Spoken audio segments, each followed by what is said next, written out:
भारत माता की, भारत माता की, भारत माता की। वीर धरा रेवाड़ी से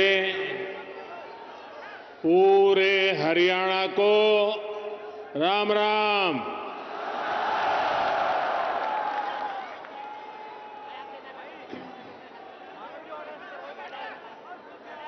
मैं जब भी रेवाड़ी आता हूं तो कितनी ही पुरानी यादें ताजा हो जाती है। रेवाड़ी से मेरा रिश्ता कुछ अलग ही रहा है। मैं जानता हूं रेवाड़ी के लोग मोदी को बहुत ज्यादा प्यार करते हैं।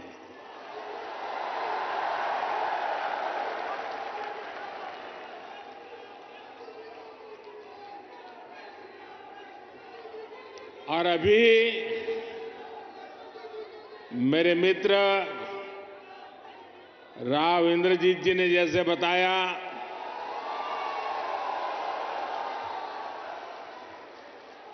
मुख्यमंत्री मनोहर लाल जी ने जैसे बताया कि मैं 2013 में जब भारतीय जनता पार्टी ने मुझे पीएम के उम्मीदवार के रूप में घोषित किया था तो मेरा पहला कार्यक्रम रेवाड़ी में हुआ था।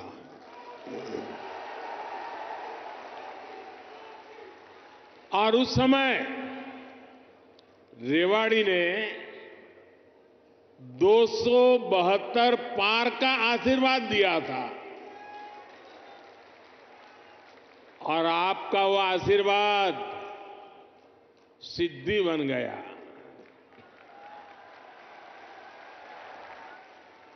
अब लोग कह रहे हैं कि मैं फिर एक बार रेवाड़ी आया हूं तो आपका आशीर्वाद है अब की बार, अब की बार, अब की बार एनडीए सरकार 400 पार।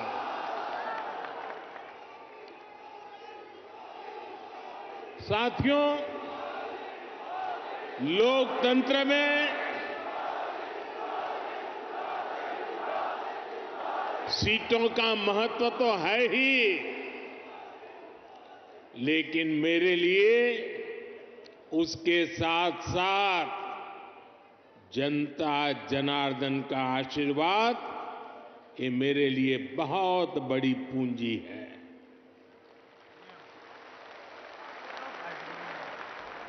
आज पूरी दुनिया में भारत नई ऊंचाई पर पहुंचा है तो ये आप सबके आशीर्वाद के कारण,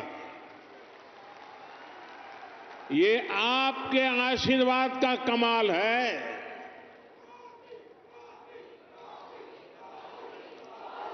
मैं कल ही 2 देशों की यात्रा के बाद देर रात हिंदुस्तान लौटा हूं। यूएई और कतर में जिस प्रकार का आज भारत को सम्मान मिलता है, हर कोने से भारत को शुभकामनाएं मिलती हैं, वो सम्मान सिर्फ मोदी का नहीं है, वो सम्मान हर भारतीय का है, आप सबका है।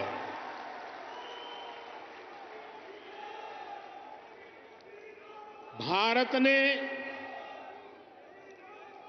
G20 का सफल सम्मेलन किया तो ये आपके आशीर्वाद से हुआ।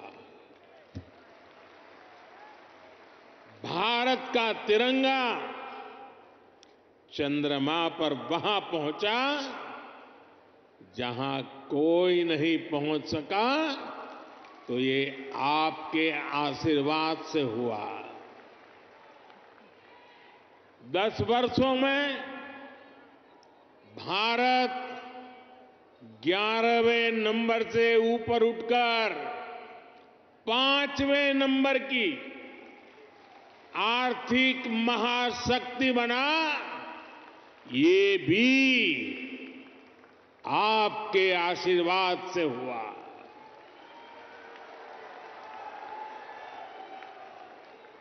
और अब मुझे अपने तीसरे टर्म में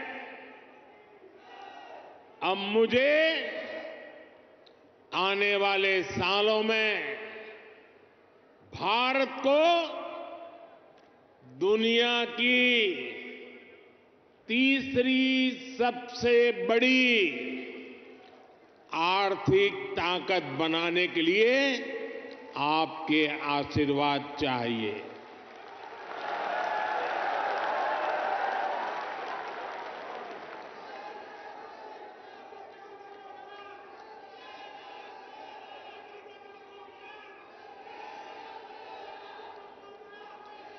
हरियाणा के मेरे भाई और बहनों,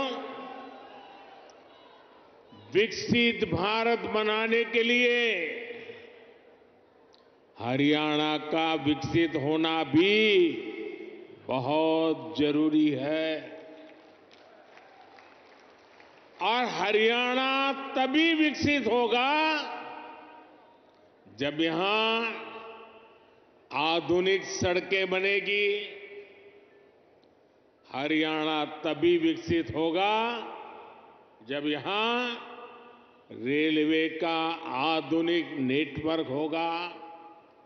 हरियाणा तभी विकसित होगा जब यहां बड़े और अच्छे अस्पताल होंगे। थोड़ी देर पहले ही मुझे ऐसे अनेक कामों से जुड़ी लगभग 10,000 करोड़ रुपए की परियोजनाएं हरियाणा को सौंपने का अवसर मिला है। इसमें रेवाड़ी एम्स है, गुरुग्राम मेट्रो है, कई रेल लाइन है, नई ट्रेन है। इनमें ज्योति सरमय कृष्ण सर्किट योजना से बना एक आधुनिक और भव्य म्यूजियम भी है। और प्रभु राम के आशीर्वाद ऐसे हैं कि आजकल मुझे हर स्थान पर ऐसे पवित्र कामों से जुड़ने का अवसर मिल जाता है। ये राम जी की कृपा है। ये म्यूजियम भगवान श्री कृष्ण के गीता संदेश और इस पावन धरा की भूमिका से दुनिया को परिचित कराएगा। मैं रेवाड़ी सहित पूरे हरियाणा के लोगों को इन सुविधाओं के लिए बहुत बहुत बधाई देता हूं। भाई और बहनों, आजकल देश और दुनिया में मोदी की गारंटी की बहुत चर्चा है।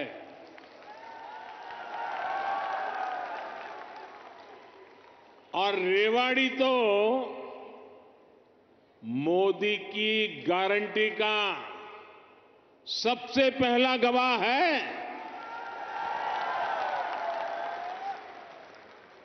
यहां पीएम पद के उम्मीदवार के रूप में मैंने देश को कुछ गारंटियां दी थी।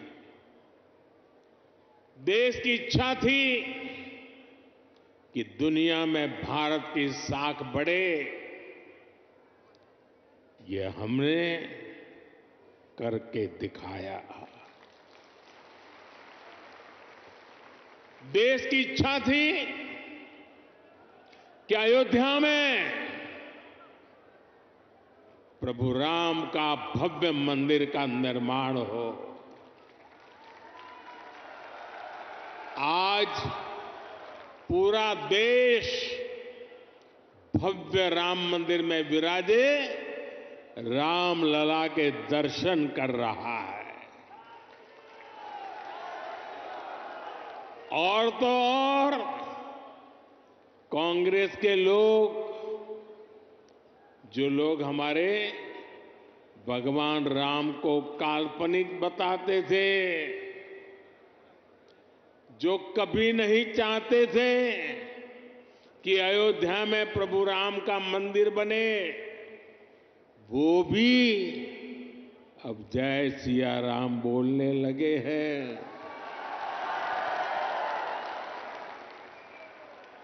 साथियों,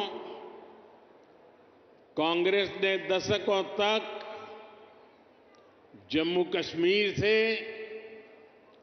आर्टिकल 370 हटाने पर रोड़े अटकाए थे।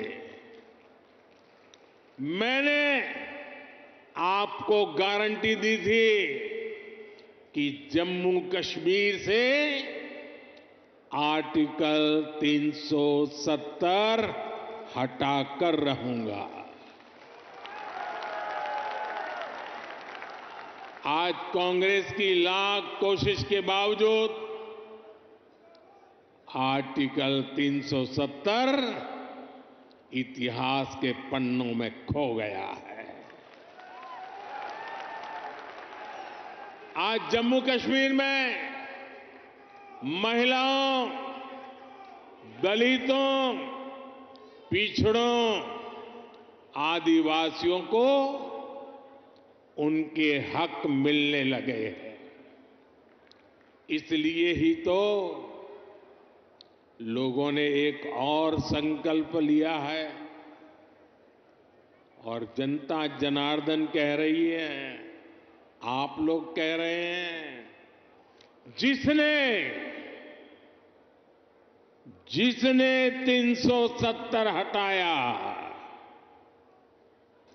जिसने 370 हटाया, उस बीजेपी का टीका 370 सीटों से होगा।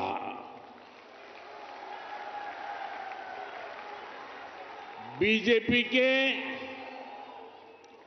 370 ही पहुंचाएंगे एनडीए को 400 पार। साथियों, यहीं रेवाड़ी में मैंने पूर्व सैनिकों को 1 रैंक 1 पेंशन लागू करने की गारंटी दी थी। कांग्रेस वाले सिर्फ 500 करोड़ रुपए दिखाकर 1 रैंक 1 पेंशन लागू करने का झूठ बोलते थे। रेवाड़ी की वीर धरा से लिया गया वो संकल्प मैंने आपके आशीर्वाद से पूरा किया। अभी तक ओआरओपी के तहत 1 रैंक 1 पेंशन के तहत पूर्व सैनिकों को करीब करीब 1 लाख करोड़ रुपए मिल चुके हैं और इसके बड़े लाभार्थी हरियाणा के भी पूर्व सैनिक रहे हैं। सिर्फ रेवाड़ी के ही सैनिक परिवारों की बात करूं तो उन्हें ओआरओपी से 600 करोड़ रुपए से ज्यादा मिले हैं।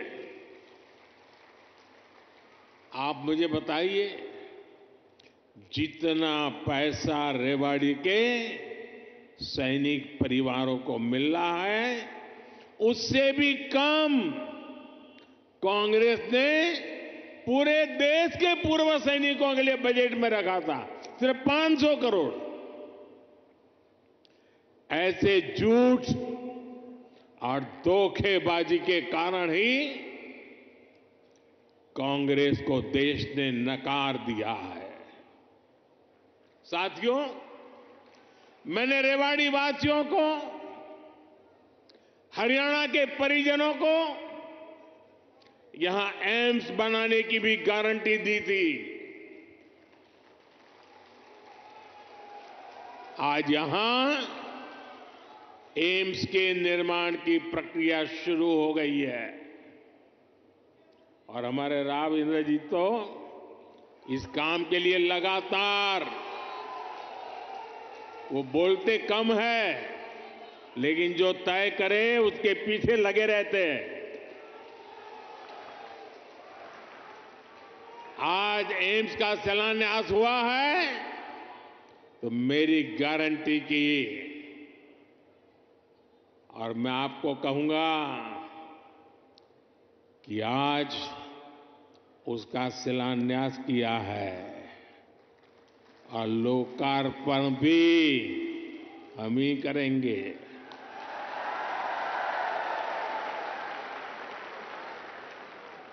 और इससे आपको बेहतर इलाज भी मिलेगा, युवाओं को डॉक्टर बनने का अवसर भी मिलेगा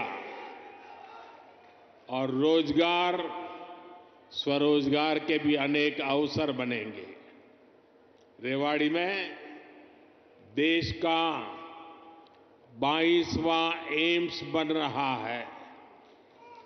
पिछले 10 वर्षों में 15 नए एम्स स्वीकृत किए जा चुके हैं। आजादी के बाद से लेकर 2014 तक देश में करीब 380 मेडिकल कॉलेज बने थे।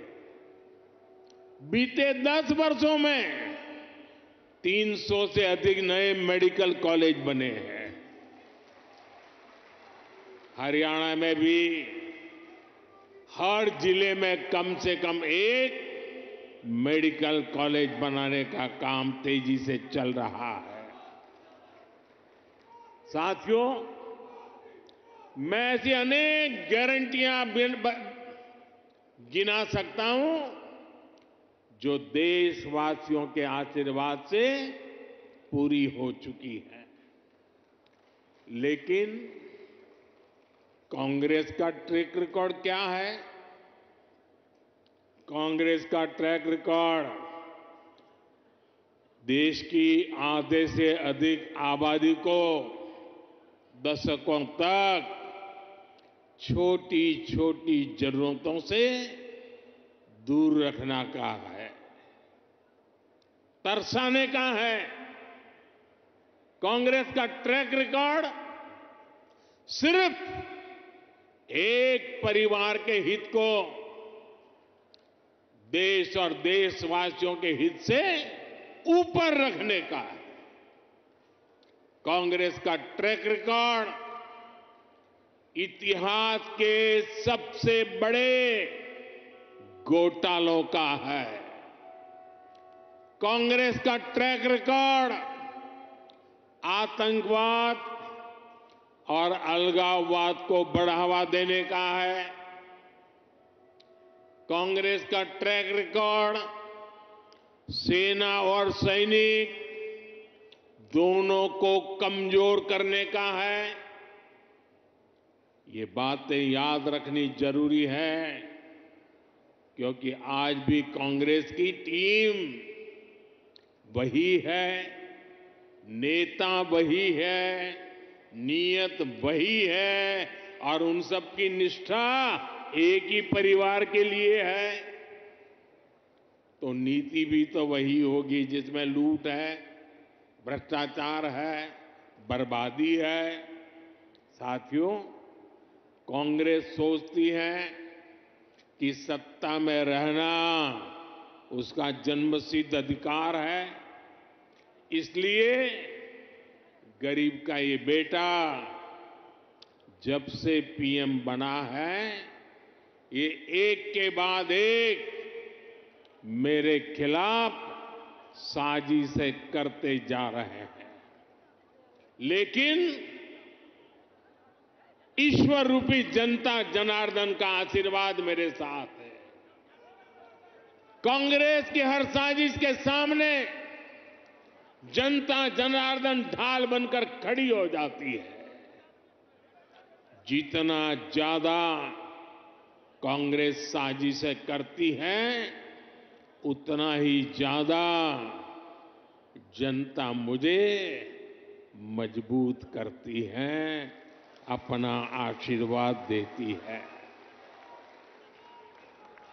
इस बार भी कांग्रेस ने मेरे खिलाफ सारे मोर्चे खोल दिए हैं, लेकिन मेरे देश की जनता का सुरक्षा कवच, और जब जनता का सुरक्षा कवच होता है, जनता जनार्दन का आशीर्वाद होते हैं, माताएं बहनें ढाल बनकर के खड़ी होती हैं, तो संकटों से पार भी निकलते हैं और देश को आगे भी बढ़ाते हैं। और इसलिए आप सबके आशीर्वाद से हिंदुस्तान के कोने कोने में जो मैं अनुभव कर रहा हूं, इसलिए लोग कह रहे हैं एनडीए सरकार 400 पार। एनडीए सरकार, एनडीए सरकार, एनडीए सरकार। साथियों, एक परिवार के मोह में फंसी कांग्रेस, हरियाणा में वही हाल है, आज अपने इतिहास के सबसे दयनीय दौर से गुजर रही है। इनके नेता से अपना एक स्टार्टअप नहीं संभल रहा। ये लोग देश संभालने का सपना देख रहे हैं। आज कांग्रेस की हालत देखिए।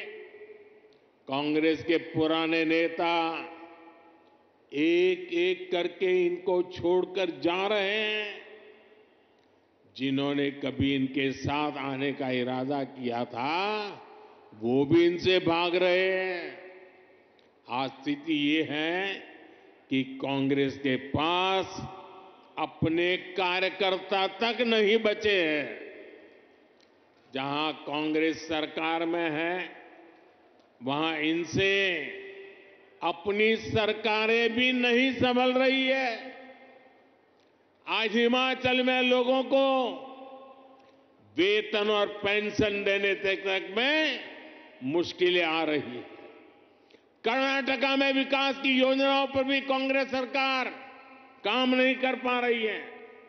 भाई और बहनों, एक तरफ कांग्रेस का कुशासन है और दूसरी तरफ बीजेपी का सुशासन। यहां 10 वर्षों से डबल इंजन सरकार है। इसलिए गरीब कल्याण की जो भी योजनाएं मोदी ने बनाई है, उनके 100% अमल में हरियाणा अव्वल है। हरियाणा खेती के क्षेत्र में भी अभूतपूर्व प्रगति कर रहा है और यहां उद्योगों का दायरा भी निरंतर बढ़ रहा है। जिस दक्षिण हरियाणा को विकास में पीछे रखा गया, आज वो कहीं तेजी से आगे बढ़ रहा है। देश में रोड हो, रेल हो, मेट्रो हो, उनसे जुड़ी जो बड़ी परियोजनाएं हैं, वो इसी हिस्से से गुजर रही है। दिल्ली मुंबई एक्सप्रेसवे के, दिल्ली दौसा लालसोट के पहले चरण का उद्घाटन हो गया है। देश का सबसे लंबा एक्सप्रेसवे हरियाणा के गुरुग्राम, पलवल और नूंह जिलों से होकर गुजर रहा है। साथियों, 2014 से पहले हरियाणा में रेलवे के विकास के लिए हर वर्ष औसतन 300 करोड़ रुपए का बजट मिलता था। 300 करोड़ रुपए। इस वर्ष हरियाणा में रेलवे के लिए करीब करीब 3000 करोड़ रुपए का बजट रखा गया है। अब देखिए कहां 300 करोड़ और कहां 3000 करोड़, और ये अंतर पिछले 10 सालों में आया है। रोहतक, महम, हांसी, जींद, सोनीपत जैसी नई रेल लाइनों और अंबाला, कैंट, दप्पर जैसी लाइनों के दोहरीकरण से लाखों लोगों का फायदा होगा। ऐसी सुविधाएं जब बनती है तो जीवन भी आसान होता है और कारोबार भी आसान होता है। भाई और बहनों, इस क्षेत्र में किसानों को पानी की बहुत समस्या रहती थी। राज्य सरकार ने इस समस्या के समाधान के लिए भी सराहनीय काम किया है। दुनिया की सैकड़ों बड़ी कंपनियां आज हरियाणा से चल रही हैं। इसमें बहुत बड़ी संख्या में नौजवानों को रोजगार मिला है। साथियों, हरियाणा कपड़ा और परिधान उद्योग में भी अपना नाम ऊंचा कर रहा है। देश से निर्यात होने वाले 35% से अधिक कालीन, करीब 20% परिधान हरियाणा में ही बनते हैं। हरियाणा के टेक्सटाइल उद्योग को हमारे लघु उद्योग आगे बढ़ा रहे हैं। पानीपत हथकरघा उत्पादों के लिए, फरीदाबाद कपड़ा उत्पादन के लिए, गुरुग्राम रेडीमेड गारमेंट के लिए, सोनीपत टेक्निकल टेक्सटाइल के लिए, तो भिवानी गैर बुने हुए वस्त्रों के लिए आज प्रसिद्ध है। पिछले 10 वर्षों में एमएसएमई के लिए, लघु उद्योगों के लिए लाखों करोड़ रुपए की मदद केंद्र सरकार ने दी है। इससे पुराने लघु उद्योग, कुटीर उद्योग ये तो मजबूत हुए ही हैं, हरियाणा में हजारों नए उद्योग भी स्थापित हुए हैं। साथियों, रेवाड़ी तो विश्वकर्मा साथियों की कारीगरी के लिए भी जाना जाता है। यहां की पीतल की कारीगरी और हस्तकला बहुत मशहूर है। 18 व्यवसायों से संबंधित ऐसे पारंपरिक कारीगरों के लिए पहली बार पीएम विश्वकर्मा नाम से एक बड़ी योजना हमने शुरू की है। पीएम विश्वकर्मा योजना से देश भर में लाखों लाभार्थी जुड़ रहे हैं। भाजपा सरकार इस योजना पर 13,000 करोड़ रुपए खर्च करने जा रही है। ये योजना हमारे इन पारंपरिक कारीगरों और उनके परिवारों का जीवन बदलने वाली है। भाई और बहनों, मोदी की गारंटी उसके साथ है जिसके पास गारंटी देने के लिए कुछ भी नहीं है। देश के छोटे किसान के पास बैंकों को गारंटी देने के लिए कुछ नहीं था। मोदी ने उन्हें पीएम किसान सम्मान निधि की गारंटी दी। देश के गरीब, दलित, पिछड़े, ओबीसी परिवार के बेटे बेटियों के लिए बैंकों में गारंटी देने के लिए कुछ नहीं था। मोदी ने मुद्रा योजना शुरू की और बिना गारंटी का लोन देना शुरू किया। देश में अनेक साथी रेहड़ी, पटरी, ठेले पर छोटा मोटा कारोबार करते आए। दशकों से ये काम शहरों में ये साथी करते रहे हैं। इनके पास भी गारंटी देने के लिए कुछ नहीं था। पीएम स्वनिधि योजना से इनकी गारंटी भी मोदी ने ली है। साथियों, गांव की हमारी बहनों की स्थिति 10 वर्ष पहले तक क्या थी? बहनों का अधिकतर समय पानी के जुगाड़ में, खाना पकाने के लिए लकड़ी या दूसरे इंतजाम में लग जाता था। मोदी मुफ्त गैस कनेक्शन लेकर आया, घर तक पानी का नल लेकर के आया। आज हरियाणा के गांवों की मेरी बहनों को सुविधा हो रही है, समय बच रहा है।